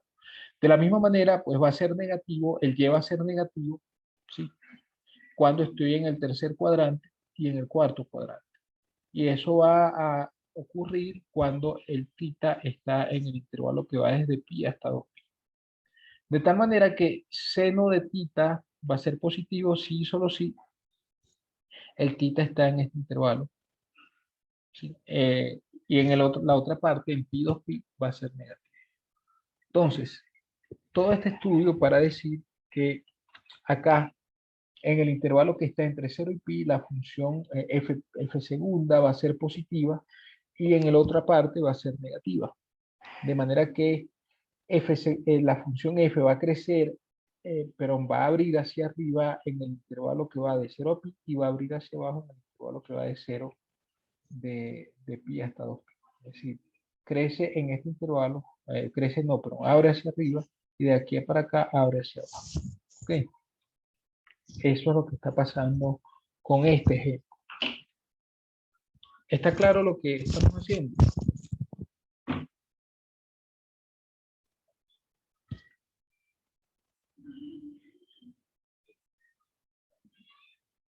No es más que hacer el estudio del signo de f segunda. Eso es lo que estamos diciendo. Estamos viendo en este caso cuando f segunda es positiva, lo que eso significa en este caso es cuando seno de x es positivo. Y es positivo en el intervalo 0 pi cuando x está entre 0 y pi. Y en ese mismo intervalo donde el seno es negativo es desde pi hasta 2pi. Y entonces tenemos esta información, esta conclusión. ¿Okay? Un ejemplo más, en este ejemplo tenemos f', este ejemplo lo vimos en la presentación anterior, f' es x a la 4 tercios, perdón, f es x a la 4 tercios, f' es 4 tercios de x a la 1 tercio, y f segunda es esto, ¿ok? Pero noten ustedes que f segunda es siempre positiva, porque ¿cómo se escribe este f segunda? Este f segunda no es más que 4 novenos por 1 sobre la raíz cúbica de x cuadrado. Evidentemente, esto que está aquí abajo, como x no puede ser 0, ¿sí? Porque el punto x igual a 0 es un punto en donde esto se vuelve una indeterminación. Entonces, para todo x distinto de 0, esto que está acá abajo va a ser estrictamente positivo. Su raíz cúbica va a ser positiva, este cociente va a ser positivo y todo eso va a ser positivo. Es decir, la derivada segunda siempre va a ser positiva, y el único caso en el que debemos excluir es cuando x vale 0, pero ahí no me interesa porque ahí tenemos que la derivada segunda no existe. ¿Okay? Entonces, f segunda de x para esta función siempre es positiva, de tal manera que ella siempre abre hacia arriba. Esto es lo que pasa acá, es convexa porque abre hacia arriba y aquí abre hacia arriba también. ¿Okay? Esto es un ejemplo sencillo en donde resulta que la derivada segunda es siempre positiva. Bien, hay un comentario o una observación, un par de observaciones que debemos hacer son las siguientes. La primera es que los recíprocos de la parte 1 y 2 del criterio de la segunda derivada para funciones convexas y cóncavas también son válidos. Es decir, no vamos a dar la demostración de esos hechos, pero lo que quiero decir con esta observación es que se cumple también lo siguiente, que si f es convexa en un intervalo y derivable, tiene que ser derivable dos veces, entonces f segunda va a ser positiva en ese intervalo y. Y si es cóncava, es decir, si abre hacia abajo, entonces f segunda va a ser negativa en ese intervalo y. ¿Ok? Entonces, realmente hay un sí solo si f va a ser convexa en un intervalo y sí solo si f segunda es positiva en ese intervalo y va a ser cóncava si solo si f segunda es negativa en ese intervalo. ¿Ok? Por otro lado, también uno puede definir la concavidad y la convexidad de una función en otros términos, en estos términos que está dado en la observación 3. Eh, no voy a comentar demasiado eso, simplemente lean, ¿sí? Y vean si pueden, si logran entender lo que dice allí. No vamos a usar, la razón por la que no lo voy a comentar es porque no vamos a usar esta forma de definir a las funciones convexas. ¿Okay? Y entonces no me interesa en este momento ahondar en este tema. Lo que sí quiero decir que me parece importante es que cuando uno define la convexidad en otros contextos, suele definirse ese concepto usando una desigualdad de este tipo, la última desigualdad que está acá. ¿Okay? Suele definirse así.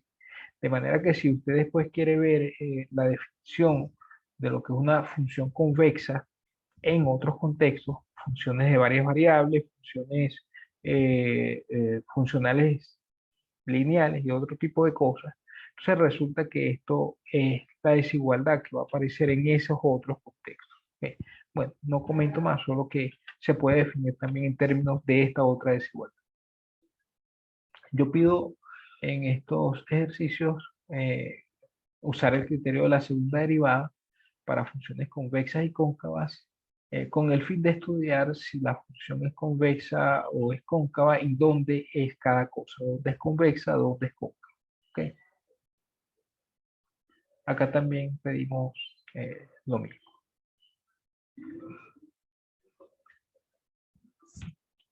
¿Alguna duda antes de, hemos ido un poco rápido porque estos temas están muy relacionados entre sí. ¿Ok? Los criterios de la segunda derivada que vimos, tanto para máximos y mínimos locales, como para funciones convexas y funciones cóncavas son muy parecidos. Me piden hacer un ejemplo acá. ¿Te refieres a cuál? A este ejercicio. ¿Algún ejemplo de este ejercicio 3? Ok. Bueno, vamos a hacer alguno de esos. Aquí. Vamos a hacer alguno de estos. Ok. Por ejemplo, no sé, déjenme ver si...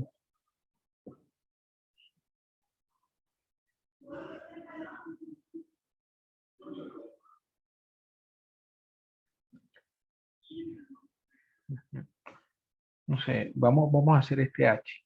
Okay. Lo que nos pide allí es hallar los intervalos de concavidad y convexidad. Déjame ver si esto se abre. Se abre.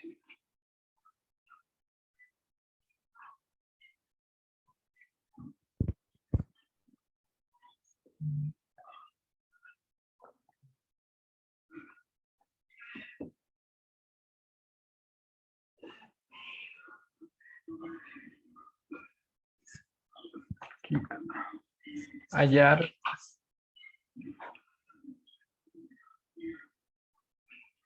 los intervalos en donde F es convexa y en donde es cóncava. Básicamente eso es lo que nos está pidiendo, ahí. Esta es mi F.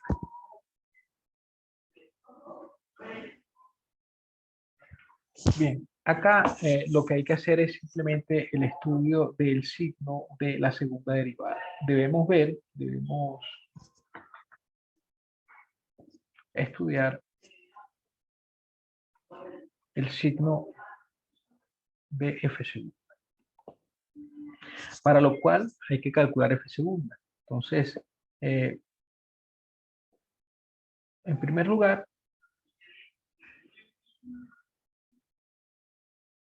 F' de X, ¿qué cosa es? Bueno, la F' de X corresponde a la derivada de la exponencial por la derivada interna. La exponencial tiene por derivada ella misma. Y eso lo multiplico por la derivada interna. ¿Sí? Esto va a ser, recuerden que la derivada de la función arcotangente es 1 sobre 1 más x cuadrado. Entonces esto va a ser, me falta una x, esto va a ser e elevado, perdón, esto no se quiere borrar ahora. Ok, esto va a ser e a la arcotangente de x multiplicando 1 sobre 1 más x cuadrado. Esto es, entonces, e a la arcotangente de x entre 1 más x cuadrado. Okay, esa es f'. Por cierto, noten, solo como una observación acá, aunque no es parte de lo que nos están pidiendo estudiar, noten que la exponencial siempre es positiva. Eso solo como para tener una idea mejor de cómo sería la función. Y 1 más x cuadrado también. Okay.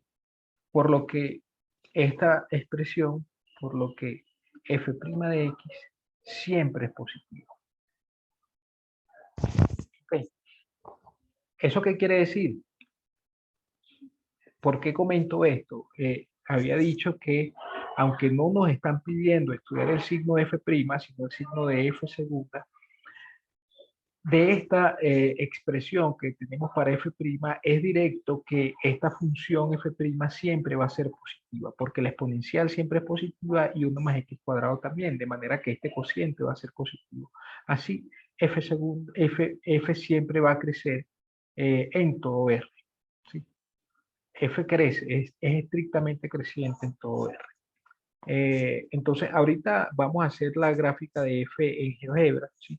Pero antes de hacer la gráfica, la derivada, esta observación junto con el estudio que vamos a hacer con para el signo de la segunda derivada, nos va a indicar cómo es la función. Okay. No necesito hacer la gráfica en GeoGebra, eso lo voy a hacer solamente para dejar claro cómo es la gráfica, pero esta información ya debería darnos una idea, al menos una idea bastante precisa de cómo es la función. Okay. En principio, esta primera observación nos dice que f siempre va a crecer. Ahora, calculemos f segunda.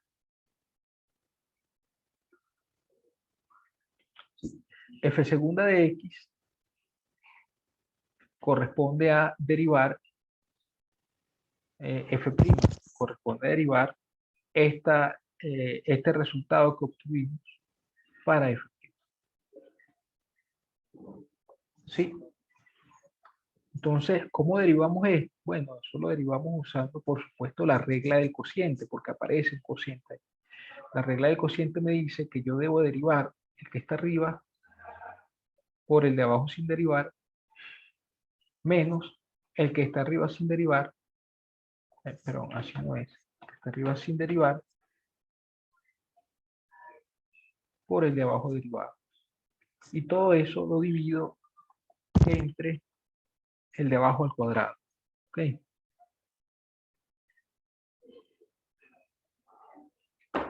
Entre 1 más x al cuadrado al cuadrado. Bien, saquemos la cuenta de esto. ¿Quién es la derivada? Esta derivada que está acá. Permítame cambiarle el color. Le voy a cambiar el color a esto. Solo por el hecho de que necesito que se den cuenta de que esa derivada es la derivada de la misma función f. Es esto que está acá. Es esto. Voy a poner también en rojo. Es decir, la derivada esta que coloqué aquí en rojo es la misma derivada que calculamos antes. De manera que vamos a escribirla. Esa derivada, ¿quién era? Era e a la arco tangente de x sobre 1 más x cuadrado. Esa era la derivada que habíamos calculado antes. Miren que está aquí arriba. Esto. ¿Ok? Ahora eso lo multiplicamos. Voy a poner ahora todo en azul. Eso lo multiplicamos por 1 más x cuadrado. ¿Verdad? Este 1 más x cuadrado que está. Le restamos e a la arco tangente de x y lo multiplicamos por 2x, porque la derivada de 1 más x cuadrado es 2x. Y todo lo dividimos entre esto. Vamos a copiar y pegar esto acá. Vamos a desarrollar eso un poco. Estos, por supuesto, se eliminan. Este con este se elimina. Y va a quedar solo e a la arco tangente de x menos 2x por e a la arco tangente de x. Y todo esto entre 1 más x al cuadrado. Al cuadrado. ¿Ok? Un paso más, vamos a dar un paso más en la factorización del numerador. Esa factorización es no más que tomar factor común e al arco tangente de x. ¿Sí? Eso va a estar multiplicado por 1 menos 2x. Y todo esto entre 1 más x cuadrado al cuadrado. Ahora, nos interesa, recuerden que lo que debíamos hacer, para acá arriba, lo que debíamos hacer era estudiar el signo de f segunda. ¿Sí? El signo de f segunda, un poco más delgado. Eso es lo que debíamos hacer, estudiar el signo de f segunda. ¿Cómo estudiamos el signo de f segunda? Bueno, ya tenemos f segunda. Esta es f segunda. El signo de f segunda va a quedar determinado por el signo de esto. El signo de esto y el signo de esto. ¿Ok? Entonces, como la exponencial es mayor que 0 para todo x, y también el denominador es mayor que 0 para todo x, el único factor que afecta el signo de toda esta expresión de f segunda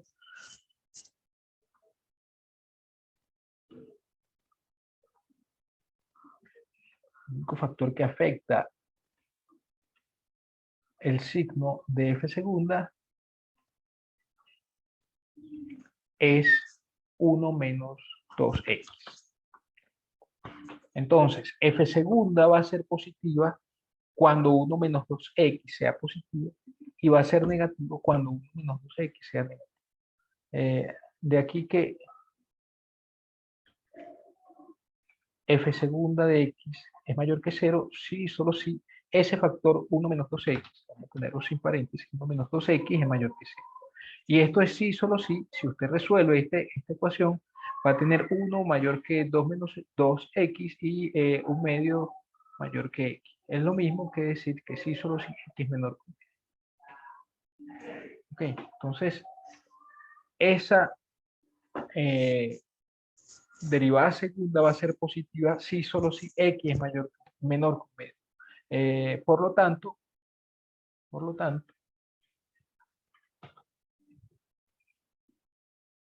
f abre hacia arriba si x pertenece a este intervalo, al intervalo que va desde menos infinito hasta un medio, y F abre hacia abajo en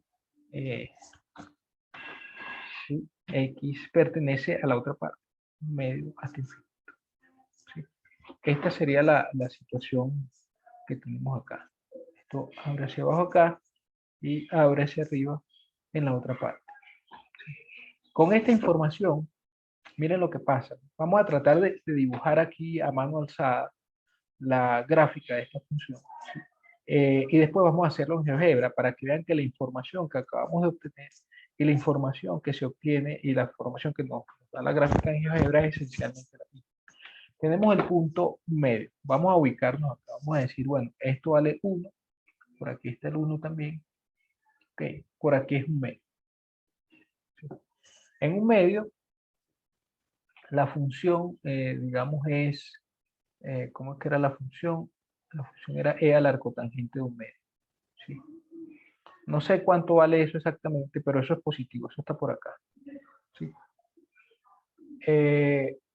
Ella viene, una cosa importante acá, es que si usted ve esta función f, es la función exponencial del arcotangente.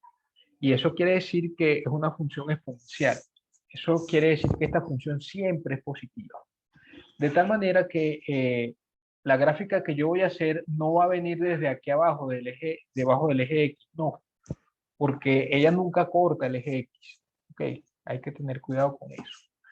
Hay otra cosa que nos dice que podemos ver fácilmente a partir de esto. Ustedes recuerdan que la función arcotangente, cuando yo me acerco, me voy a menos infinito, la función arcotangente tiende a un valor, si no recuerdo mal, es menos pi medio. ¿Sí? O sea, la función viene así, viene abriendo hacia arriba. Déjenme poner esto en este color. Viene abriendo hacia arriba hasta este punto, hasta el 1 medio, eso es lo que dice acá. Y después comienza a abrir hacia abajo. Algo así va a ser la gráfica de esta función. Y además, noten que en la observación que hicimos aquí arriba, en esta observación, dijimos que la función derivada, la derivada siempre era positiva, de tal manera que esta siempre va a crecer. Ok, va a crecer.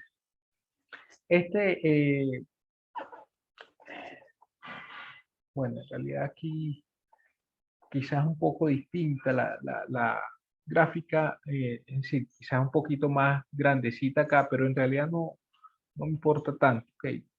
Yo lo que quiero hacer es decir dónde abre hacia arriba y dónde abre hacia abajo. Y además ella siempre crece. Okay. Esa es la información que tenemos. Vamos a ir a GeoGebra para que ustedes vean cómo es esta función. Me quito todo esto y vamos a dibujar la función E a la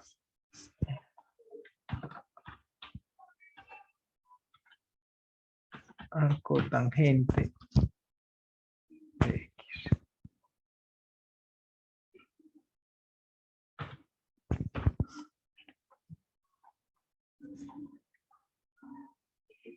Okay. Es más o menos así. No es exactamente lo que yo dibujé acá, pero es una idea, ¿no? Una idea de eso.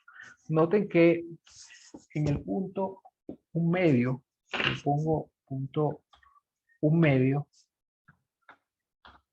coma, coma P de 1 medio. En ese punto es donde cambia la convexidad, de abrir hacia arriba a abrir hacia abajo. Ok, es lo que habíamos dicho, es lo que habíamos dicho. Entonces, bueno, la gráfica que yo dibujé no es exactamente una gráfica, pero es una idea, ¿no? Entonces, fíjense que si yo estoy, vamos a poner así, si X es menor que 1 medio, vamos a dibujar P.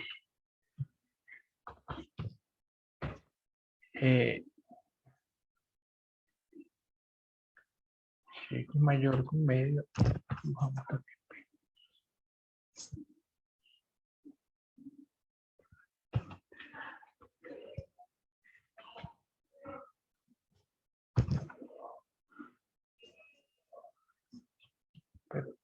Todo esto más mayor que 1 sobre 2. Ahora sí. Bien, déjeme ponerle color a esto. Este la voy a poner en este azul y este en rojo. Entonces, fíjense que efectivamente es la situación que tenemos nosotros, ¿no? Acá, cuando llega al punto medio, ella venía abriendo hacia arriba, pero en ese punto comenzó a abrir hacia abajo. Y ese es el estudio que nos estaban pidiendo hacer.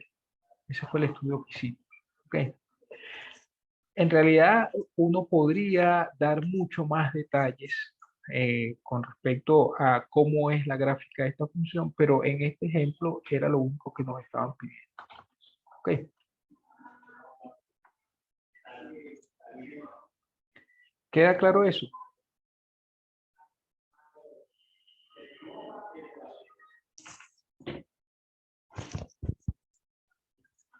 En todos esos ejercicios, en todos estos ejercicios, lo que se está pidiendo esencialmente es calcular F segunda y ver dónde ella es positiva y dónde es negativa. No más que eso. Eso es lo que se está pidiendo. Ahora, nos quedan unos minutos que voy a aprovechar para decir rápidamente lo que tiene que ver con los puntos de inflexión, porque la idea es muy sencilla, ¿no? La idea, bueno, hay una parte que quizás hay que detallar, pero es muy sencillo lo que vamos a hacer acá. Aquí vamos a definir lo que es un punto de inflexión y a ver un criterio para decidir si el punto es punto dado de inflexión. Tenemos todos estos recordatorios de la monotonía con respecto a la derivada. La derivada era positiva, la función crecía, si era negativa decrecía, los puntos críticos, el criterio de la primera derivada para extremos locales, el criterio de la segunda derivada para funciones convexas y funciones cóncavas, que es el que acabamos de ver, y también esta parte de la factorización de polinomios. ¿Okay? Un punto de inflexión. ¿Qué es un punto de inflexión? Un punto de inflexión simplemente es un punto en donde la función, fíjense que la función tiene que ser continua en ese punto, derivable en una vecindad del punto. Y entonces el punto C es un punto de inflexión si en ese punto la función cambia de ser cóncava a ser convexa o viceversa. Es decir, si ella viene aquí abriendo hacia abajo, si ella viene abriendo hacia abajo y en ese punto comienza a abrir hacia arriba o al revés, si viene abriendo hacia arriba y después comienza a abrir hacia abajo, a partir de ese punto es el que llamamos un punto de inflexión. Es básicamente un punto de inflexión, es un punto en donde cambia la abertura, hacia la forma en que abre la función. Cambia de abrir hacia arriba a abrir hacia abajo o viceversa. Eso es todo lo que es un punto de inflexión. Ahora bien, tal como pasa con el teorema de Fermat, resulta que los puntos de inflexión tienen una característica, ¿no? o digamos que deben cumplir con una condición necesaria. Ustedes se acuerdan, vamos a ver al teorema de Fermat. En el teorema de Fermat teníamos que si yo tenía un extremo local de una función dada, ¿sí? Entonces ese extremo local o bien era un punto en donde la derivada se anula o un punto en donde la derivada no existe. Bueno, los puntos de inflexión tienen un comportamiento similar, pero ya no en términos de la primera derivada, sino en términos de la segunda derivada. Un punto C en donde la función es dos veces derivable, ¿sí? Excepto, más bien, un punto C en donde la función es dos veces derivable en una vecindad de ese punto, excepto posiblemente en el propio punto, va a ser un punto de inflexión, o más bien, si es un punto de inflexión, necesariamente, o bien la derivada segunda, o bien la derivada segunda, o bien la derivada segunda, en ese punto no existe. Es muy parecido a lo que pasaba con los extremos locales. Teníamos que cuando un punto era un extremo local, la derivada primera en ese punto o bien era igual a cero o bien no existía. Ahora, si tengo un punto de inflexión, o bien la derivada segunda en ese punto es igual a cero, o bien la derivada segunda en ese punto no existe. ¿Okay? La demostración de eso está allí, no la quiero detallar, ¿sí? Pero Este mismo ejemplo que vimos hace un rato, ¿sí? En donde teníamos que la derivada segunda de f, g y h en el punto cero era igual a cero, nos dice que cuando yo tengo alguna de estas dos condiciones, si ocurre alguna de esas dos cosas, eso no implica necesariamente que el punto sea un punto de inflexión. ¿Ok? Puede pasar que el punto que estoy considerando sea tal que la derivada segunda sea nula en ese punto y aún así el punto no será un punto, no, ese punto no es un punto de inflexión. Lo mismo pasa en el caso en el que la derivada segunda de f en c no exista. Que se cumpla alguna de estas dos condiciones no implica que el punto sea punto de inflexión. ¿Okay? Puede pasar que lo sea, pero no implica eso. Eso es lo que dice este ejemplo. ¿Okay? De manera que a partir del hecho de que f segunda de c sea igual a cero, no podemos concluir que sea ese punto un punto de inflexión. ¿Okay? Vamos a ver, resulta que la forma más sencilla de ver, gracias al criterio de la segunda derivada para funciones convexas, funciones cóncavas, la forma más sencilla para ver si un punto dado es un punto de inflexión, ¿ok? Es simplemente ver si en ese punto, a la izquierda del punto, la función abre hacia arriba y a la derecha abre hacia abajo. En términos de la segunda derivada, lo que esto significa es que a la izquierda de ese punto la función tiene derivada segunda negativa y a la derecha derivada segunda positiva, o bien que es al revés, a la izquierda del punto tiene derivada positiva y derivada segunda positiva y a la derecha del punto tiene derivada segunda negativa. De tal manera que básicamente lo que yo tengo que hacer es ver el signo de la derivada segunda a la izquierda y a la derecha del punto. Cuando el signo de la derivada segunda cambia, allí tengo un punto de inflexión. ¿Okay? Pero el hecho de que la derivada segunda sea igual a cero en ese punto o que la derivada segunda no existe en ese punto no significa inmediatamente que el punto sea de inflexión. Eso es lo que establece entonces el criterio de esta segunda derivada para puntos de inflexión. Si a la izquierda de un punto la derivada segunda es positiva y a la derecha es negativa, o bien a la izquierda es negativa y a la derecha es positiva, el punto va a ser un punto de inflexión. Okay. Bueno, ya después vamos a ver ejemplos, vamos a terminar la clase en este punto y voy a dejar la grabación, detenerla y terminamos con nuestra clase.